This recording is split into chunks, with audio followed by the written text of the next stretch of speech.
Le polar français de la fin d'année, c'est un de mes chouchous, Alexis Aubanque. C'est un auteur, c'est un jeune auteur français. En plus, il était libraire avant, donc ce qui ne gâte rien.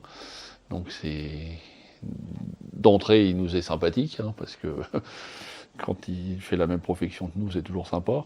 Il avait fait une trilogie qui s'appelait la trilogie de River Falls, qui racontait l'histoire d'un flic dans une contrée voisine de Seattle, dans une petite bourgade. Il y avait eu 3 tomes qui étaient parus.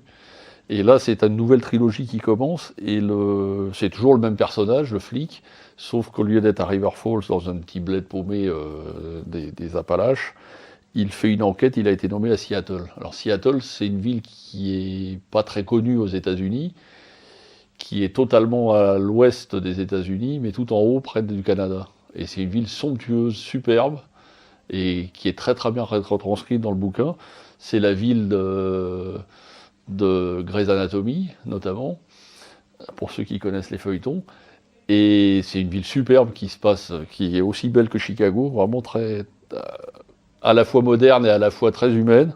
Et l'enquête se passe au milieu des riches bobos, entre guillemets, de Seattle, à travers une famille de 4 personnes et des meurtres qui se sont passés dans l'université d'art contemporain. C'est une superbe intrigue, un superbe bouquin, vraiment très sympa pour les fêtes de fin d'année. Et en plus de ça, ça nous dépayse totalement parce que ça change un peu de New York et des autres villes américaines ou de Los Angeles. C'est plus dans c'est vraiment très intime, très bien fait, quoi.